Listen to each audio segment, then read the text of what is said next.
Me da mucho gusto estar acá con ustedes,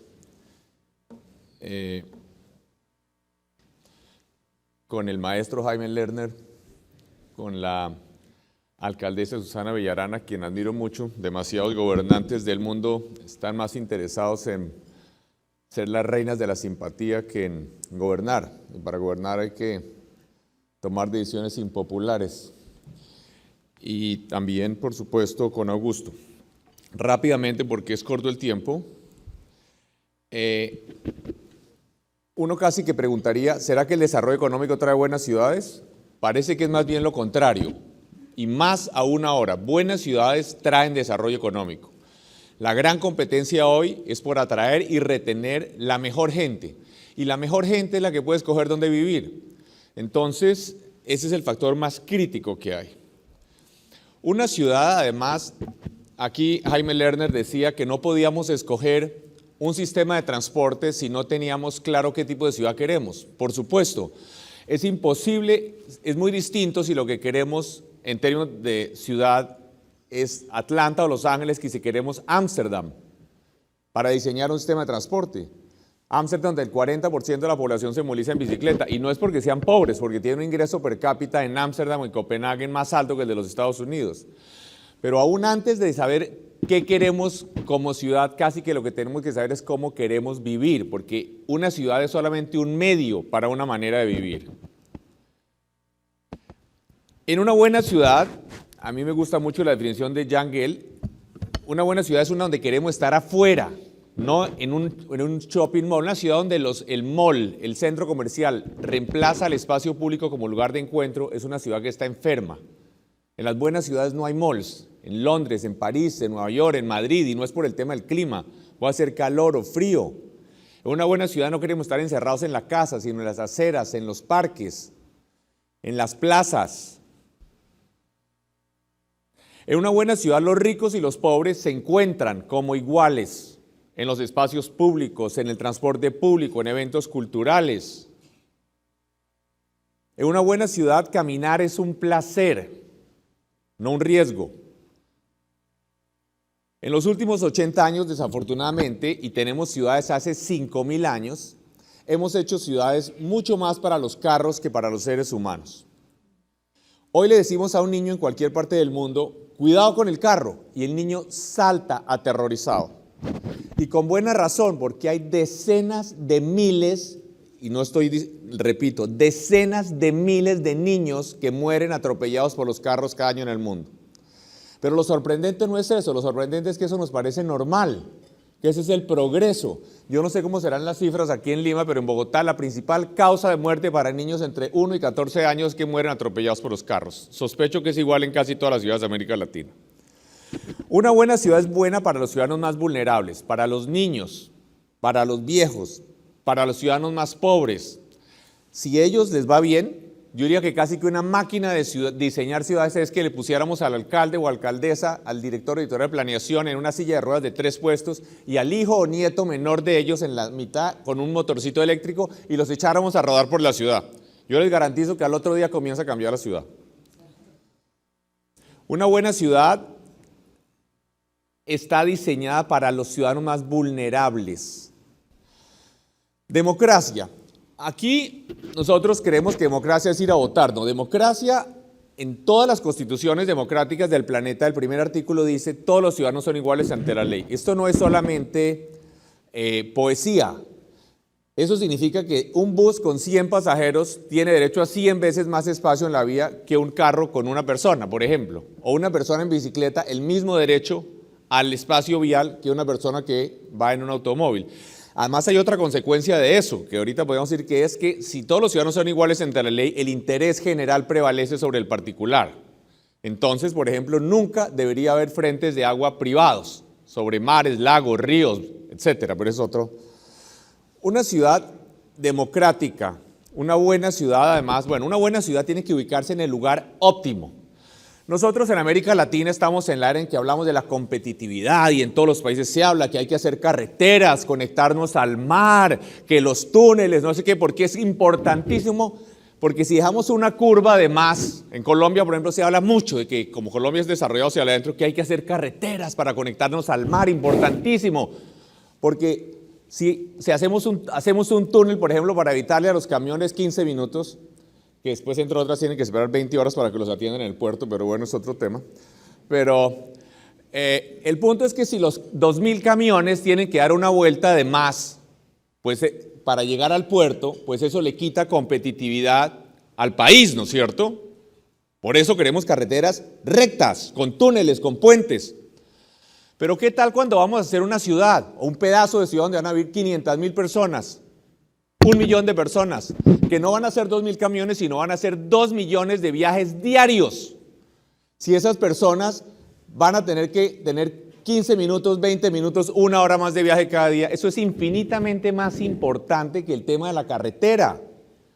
Y sin embargo, aquí pensamos que las ciudades en América Latina se hacen donde algún dueño de una tierra decidió urbanizar su finca, su hacienda. No, las ciudades tienen que crecer en el lugar óptimo, no donde algún propietario de un terreno se le ocurrió que va a urbanizar un terreno. Entonces, esto es Bogotá. En Colombia, vergonzosamente, más de la mitad de las ciudades colombianas han surgido de manera ilegal, en donde no debe ser, como no debe ser, y siguen creciendo. Esto es Bogotá, la capital de Colombia, me da vergüenza decirlo. ¿Qué pasa en el tema de la tierra urbana? Yo creo en el capitalismo y la propiedad privada, creo que es la mejor manera de administrar los recursos de la sociedad, pero funciona cuando ocurre lo siguiente: cuando sube el precio del tomate, aumenta la oferta de tomate, entonces el precio baja. Si sube el precio de los computadores por encima de lo que cuesta producirle, aumenta la oferta de computadores y el precio baja. La belleza del capitalismo es que el precio tiende a acercarse al costo. En el caso de la tierra, alrededor de ciudades en crecimiento, podemos incrementar el precio todo lo que queramos y la oferta de tierra con acceso al agua, al transporte, a la educación no aumenta. Entonces no hay ninguna justificación para que la tierra alrededor de las ciudades esté en manos privadas. Ahí no funciona en el mercado. En Suecia o en Finlandia, desde hace más de 100 años, la tierra alrededor de la ciudad está en manos públicas. Entonces, este es un horror. ¿Cuánto cuesta eso en términos ambientales, en términos de transporte, en términos de calidad de vida? Nosotros no podemos dejar al azar o al mercado la ubicación de los desarrollos urbanos, que afectarán la calidad de vida, el consumo de energía por cientos de años hacia el futuro. Expansión urbana en baja densidad en América Latina es un desastre y agravándose. El único país donde he visto un estudio serio, un estudio maravilloso que publicó Cedesol en México hace como 6 meses, muestra que en México entre 1980 y el 2010, perdón, me equivoqué en la cifra aquí, la población en las ciudades está caso por caso, pero en general se multiplicó por 2 y el área entre 6 y 7 veces en las ciudades mexicanas. Obviamente, cuando hablamos de transporte, como decía el profesor Lerner, lo de menos es si hablamos de metros, buses, lo que sea. Lo importante es una ciudad compacta, porque si Bogotá tuviera la densidad de Miami o de Atlanta, Bogotá tendría 20 veces el área que tiene hoy con la misma población. Entonces no podríamos tener transporte de bajo costo, porque si la ciudad se expande 10 veces para la misma población, pues obviamente la distancia es mucho mayor y el costo es mayor. Y no podemos tener transporte de alta frecuencia, un bus o un tren que pase cada 2 minutos, porque va a haber desocupado todo el tiempo. Entonces, lo más importante para la movilidad es que las ciudades sean compactas. Y esto es lo que está pasando en América Latina, y también es por cuenta de la propiedad privada de la tierra. En México, que tienen constructores, desarrolladores eficientísimos, que tienen sistemas maravillosos de financiar la vivienda, les faltó la tercera pata a la mesa, que es el problema de la tierra, el control de la tierra. Si el gobierno no interviene radicalmente en el tema de la tierra, deberíamos haber hecho una reforma urbana hace 60 años en América Latina. Tendríamos ciudades mucho mejores, bien ubicadas, con grandes parques, pero todavía no es tarde. No tenemos tiempo de seguir, no puedo explicar eso en tiempo, pero bueno, esto es lo que está pasando, esto es el desastre supremo para la movilidad, para todo, y además de eso, es un sistema que segrega a los que no tienen carro. Y no solamente son los pobres, la persona que va a trabajar allá, un niño de 15 años es casi que un discapacitado en un entorno de estos, lo que llaman en Estados Unidos los soccer moms, las mamás que tienen que trastear al niño para todo, para clase de violín, de fútbol. Entonces, son sistemas donde un niño en cualquier ciudad que funcione bien a los 11, 12 años debería poder moverse por todo lado libremente, en bicicleta, en tranvía, en bus. Aquí está atrapado, es como una especie de ente que depende que lo trasteen para un lado o para otro. Entonces, la densidad es el ingrediente más importante de la movilidad. La solución banco de tierras, que yo quiero decir, en Bogotá nosotros hicimos un ejercicio interesante, un banco de tierras, compramos a las buenas o a las malas mediante expropiación unos terrenos en los bordes de Bogotá. Hicimos una empresa que se llamó Metrovivienda, donde el gobierno, la parte de la alcaldía, lo que hacía era comprar y urbanizar, pero eran los urbanizadores privados los que construían y vendían con un parámetro que tenían solamente 2 años máximo para construir y vender y un tope máximo de precio para vender. Y tuvimos, creo que tiene el mejor urbanismo que hay en Colombia, sino uno de los mejores urbanismos que hay en Colombia, lo que se hizo allí. Y algo así a nivel macro es lo que habría que hacer. No sé cuánto será en Perú, pero en Colombia yo he hecho los cálculos que máximo con 3.000 millones de dólares se compra todas las tierras que necesita todas las ciudades colombianas para organizar bien su crecimiento, para tener grandes parques. 3.000 millones de dólares que es lo que cuesta un lote esquinero. Pero a los gobiernos no les gusta mucho comprar tierra, les gusta más hacer shows de hacer programas de vivienda barata, de regalar vivienda o hacer un metro que entusiasme a la gente. Pero con lo que vale una línea de metro se compra toda la tierra que se necesita para organizar el crecimiento de las ciudades en Perú. Esto es Metrovivienda, aceras amplias, veredas amplias, parques. Esto es Metrovivienda. En una buena ciudad todos deben tener acceso al verde. Y, bueno, no solamente para vivienda popular, insisto, la Metrovivienda, los bancos de tierra también puede ser para la vivienda de clase media y alta, para que no pase lo que está pasando en México, para que las ciudades crezcan donde deben crecer. En una buena ciudad todos deben tener acceso al verde y a campos deportivos. En el futuro, las ciudades vamos a tener todo lo que, vamos a tener hospitales y vamos a tener todo lo que los ciudadanos pobres, los ciudadanos ricos tienen hoy lo van a tener los pobres, computadores, iPods, iPads, carros, todo. Lo que no van a tener, si no hacemos algo al respecto, es acceso al verde. Comprar grandes terrenos. Ustedes como desarrolladores saben que es imposible que los grandes parques sean el producto de las cesiones del urbanizador privado. El gobierno tiene que entrar a comprar. Yo diría que una buena ciudad es una que tiene por lo menos un espacio público tan maravilloso donde aún los ricos tienen que ir. El Central Park de Nueva York se hizo cuando Nueva York era mucho más pobre y más pequeña que todas las grandes ciudades de América Latina, en 1860. ¿Qué se ha hecho similar al Central Park en las ciudades de América Latina en los últimos 50 años? Porque de nuevo, los gobiernos no les interesa comprar tierra, entre otras porque como son los sectores de ingresos altos los que tienen el poder en la sociedad, ellos van a su finca y al club, a ellos no les interesa mucho el tema de los parques. Entonces, grandes parques en América Latina no se ha hecho, que yo sepa, nada en los últimos 50 años. Los grandes parques que hay en las ciudades de América Latina, todos que yo conozca, son de hace 100 años o más. Otros problemas se pueden arreglar en el futuro, no la falta de parques. Si yo no tengo hospitales, puedo hacerlo dentro de 50 años. Si yo no tengo el río, si el río está contaminado, lo puedo descontaminar dentro de 50 años. Pero si yo no he reservado la tierra para parques, pues me queda muy difícil tumbar 50 o 100 hectáreas de ciudad para hacer los parques. Y hacer un parque le va a hacer la vida más feliz a millones por los cientos de años. Es una responsabilidad del Estado en este momento. Obviamente los grandes parques del mundo se compraron en los bordes de la ciudad, donde la ciudad estaba creciendo. Aquí, precisamente, el profesor Busquets decía que aún en Holanda, donde la población prácticamente no está creciendo, 17 millones de habitantes, en los últimos 10 años se construyeron 800.000 viviendas nuevas.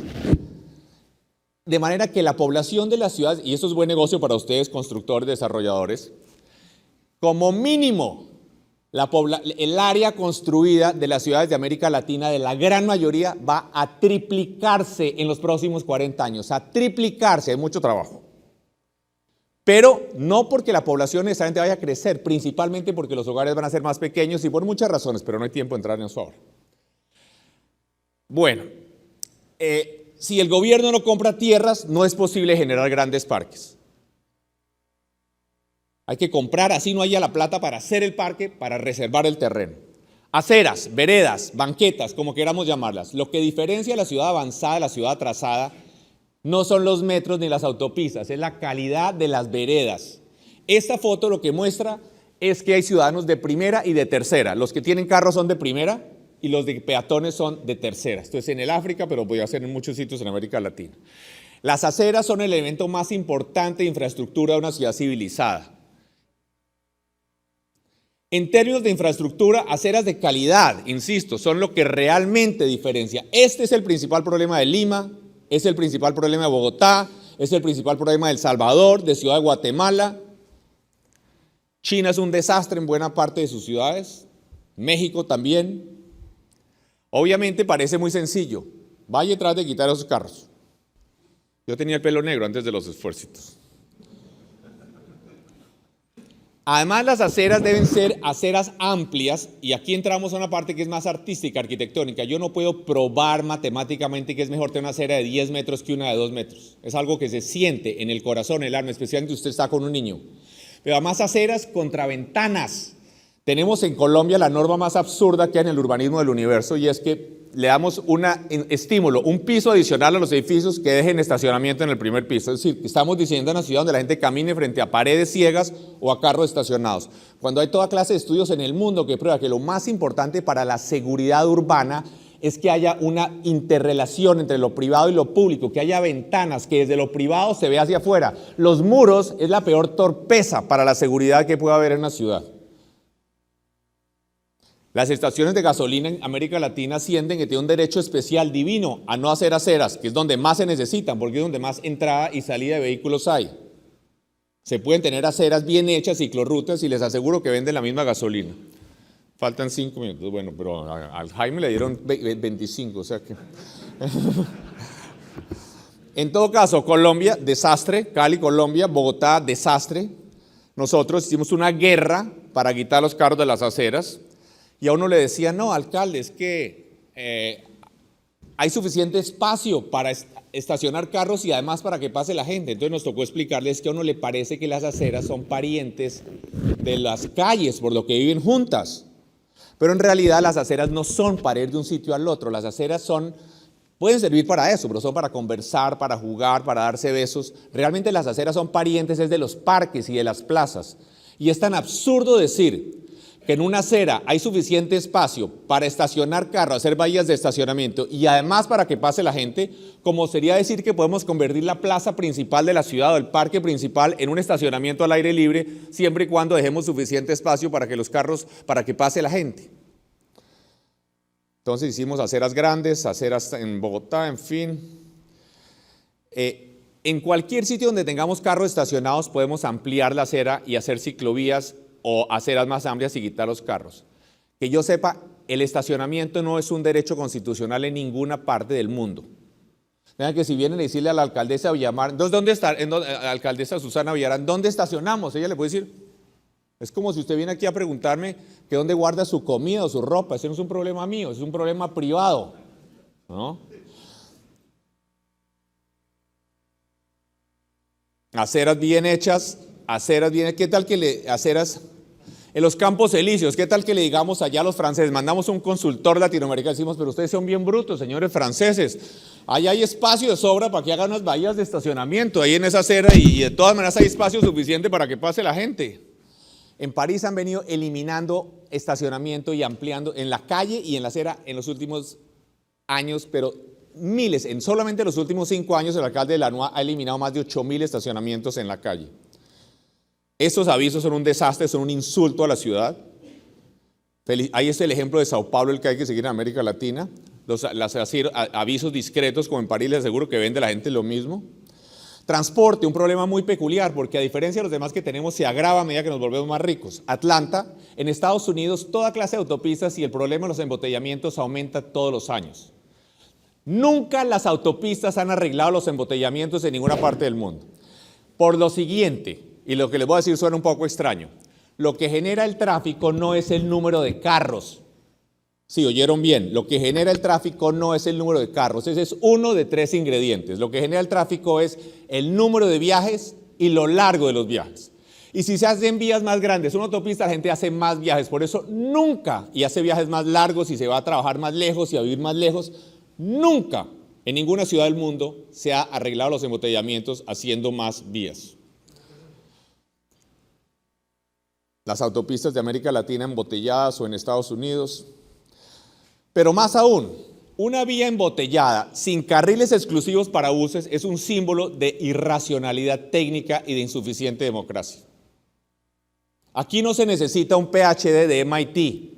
Un comité de niños de 12 años se da cuenta en media hora que la manera más eficiente de utilizar un recurso vial escaso es con carriles exclusivos para buses. Lo que pasa es que nosotros tenemos muchas cosas que nos parecen obvias. Hoy nos parece obvio lo que cambió la Revolución Francesa. Pues no era tan obvio porque han pasado 1000 años y a la gente le parecía normal. Hoy nos parece obvio aberraciones técnicas y desigualdad, como pensar que los buses los tenemos en la mitad de un embotellamiento.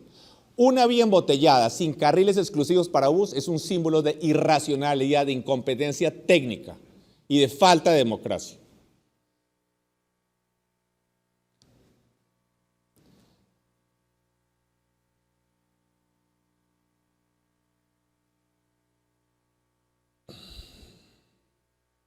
En todas las vías nuevas que se hagan hay que tener carriles para bus exclusivos desde el comienzo, porque aunque aparentemente no sean necesarias inicialmente, después van a ser. Los ciudadanos públicos que usan el transporte público son unos héroes que están ayudando a la demás sociedad a que no haya embotellamientos, a que no haya contaminación. ¿Por qué enterrarlos bajo tierra? Como ratas por allá en un metro. ¿Por qué se hicieron metros y no sistemas como los que inventó Jaime Lerner?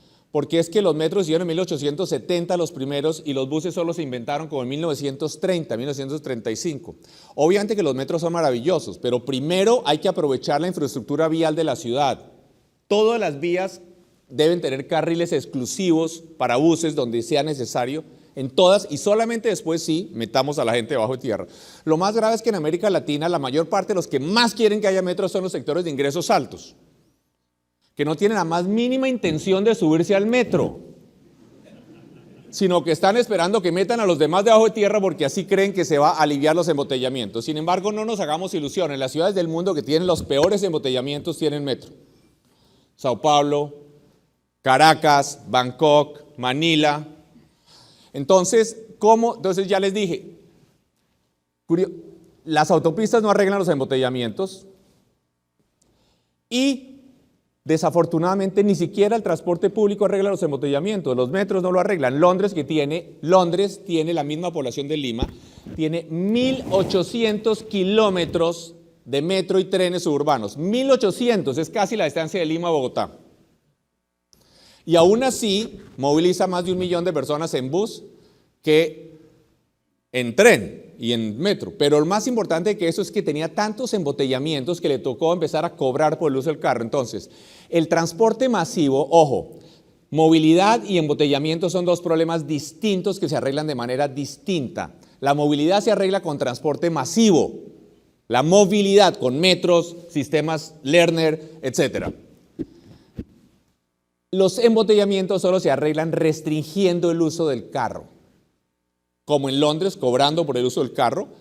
En Londres, desde hace más de 40 años, los edificios de oficinas no les permiten que tengan estacionamiento, cero. Ustedes habrán visto, por ejemplo, ese famoso edificio, el Gherkin, de Norman Foster, en la mitad de Londres, oficinas lujosísimas, el edificio tal vez más caro del mundo por metro cuadrado, cero estacionamientos. El desarrollo masivo de miles de oficinas del Canary Wharf en Londres, como 300 estacionamientos, en fin. Pero sigamos rápidamente, no hay tiempo. Vamos rápidamente porque voy a terminar. Ahora unas recomendaciones para estos son sistemas, digamos que esto es en China, en Guangzhou. El Transmilenio en Bogotá, por ejemplo, en cuanto a capacidad y eso que hay que hacerle 1000 mejoras, está movilizando más pasajeros hora sentido que todos los metros del mundo, exceptando 4 o 5. Más que todos los metros de Europa, de China, de Estados Unidos. Este sistema en Guangzhou, este sistema Lerner Guangzhou, está movilizando más pasajeros hora sentido que todos los metros de China, exceptuando la línea 2 de Beijing. Y Transmilenio moviliza como 15.000 más que este. Pero bueno, ahora bien, rápidamente, los sistemas de buses valorizan. Esto es un constructor colombiano que hace toda su publicidad, uno de los grandes constructores colombianos, que es Amarillo. Toda la publicidad la hace alrededor de mapas de Transmilenio, porque claramente no es porque él se ame mucho Transmilenio ni nada, sino porque han hecho estudios y han encontrado que lo que más atrae a los ciudadanos es estar cerca de las troncales. Yo, como ya les dije, no soy especialmente amigo de los centros comerciales, de los shopping mall tradicionales. Pero todos los malls que se han hecho en Bogotá, en los últimos 10 años se han hecho sobre las troncales de Transmilenio. Y eso que Transmilenio no es que esté en todas las grandes vías, solo por ahí en 25% de ellas. Entonces, el mismo efecto que tiene de valorizar en las líneas férreas también lo tienen los buses. Y 2 o 3 recomendaciones para el tema de los constructores y pasemos del transporte, dejemos el transporte atrás. Bueno, bicicletas. Aquí Lima es el sitio, el paraíso para las bicicletas. Nosotros quiero decir muy orgullosamente que hicimos 250 kilómetros de ciclorrutas protegidas antes de que hubiera un metro de ciclorrutas en Barcelona o en París o en Madrid. Hoy en Bogotá salió un estudio hace una semana completísimo, decenas de miles, por cada 3 personas que se movilizan en carro, una se moviliza en bicicleta. ¿De acuerdo? Estudios. Pero obviamente la inversión para los carros es como de 1000 a 1 con relación a las bicicletas. Pero Lima, donde no llueve, en Bogotá llueve un día sí y el otro también, sería la ciudad perfecta. Bogotá, ciclorrutas, unas ideas rápidamente y termino en 2 minutos, más rápido que las terminaciones de Jaime. Entonces, ¿será que podemos hacer una ciudad distinta en lo que nos falta? Como les decía, las ciudades de América Latina van a triplicar su área construida y aunque obviamente algo puede ser en densificación, no es mucho lo que se logre. Bogotá, por ejemplo, tiene como la 4ª o 5ª densidad más alta del mundo, como 215 habitantes hectárea. De todas maneras, vamos a crecer sobre zonas nuevas. Podríamos hacer cosas distintas y mejores, radicalmente distintas, ¿como qué? Esto hicimos en Bogotá, como 70 kilómetros de parque lineal y de vía solo para peatones y bicicletas. Esta es la parte de la Alameda Porvenir de 24 kilómetros, solo para unas autopistas de bicicletas. Decenas de miles de personas se movilizan por eso, le cambiaría la vida a cualquier persona rica o pobre en cualquier ciudad del mundo.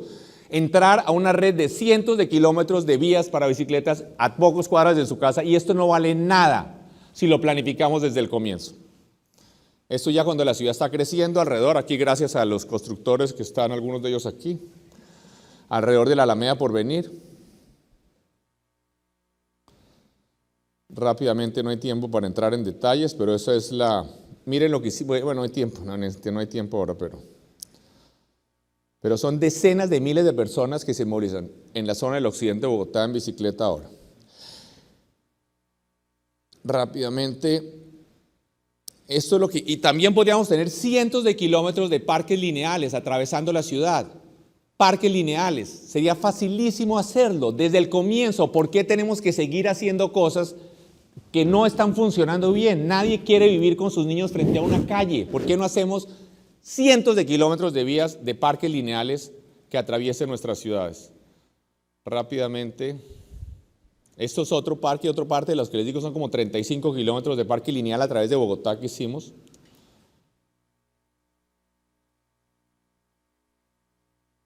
Pero bueno.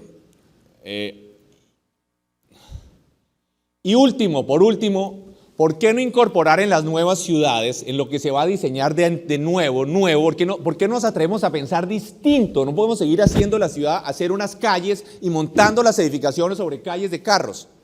¿Por qué no hacer cientos de kilómetros de vías solo para buses y bicicletas y peatones en la zona nueva que va a crecer? Serían unos sistemas de transporte masivo maravillosos que funcionarían perfectamente.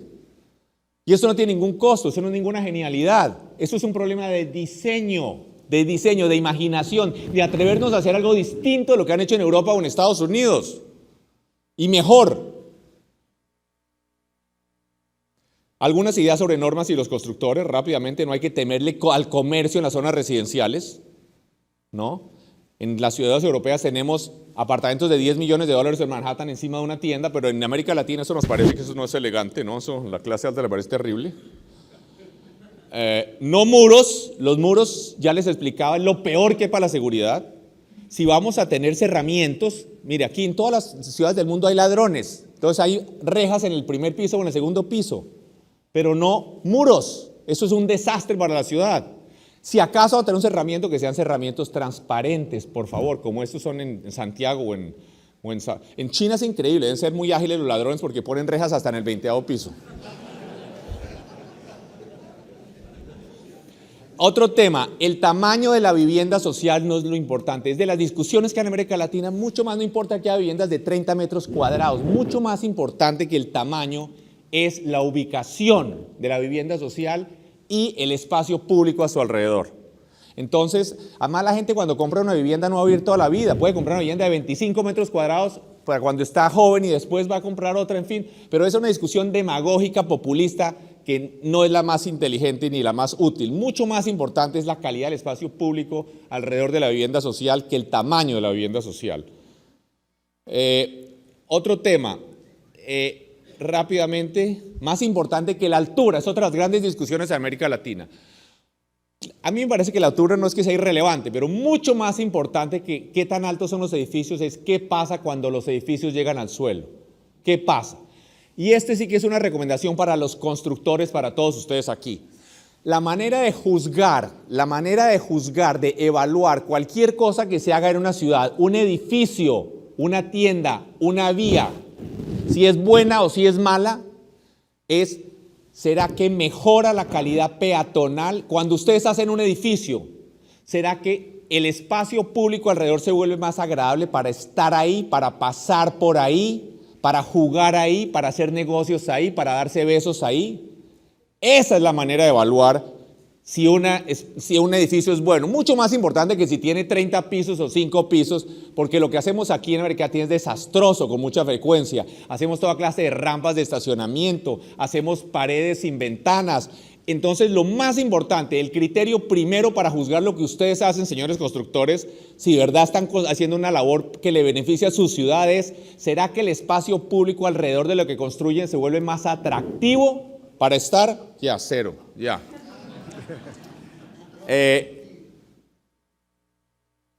Y se acabó. Gracias.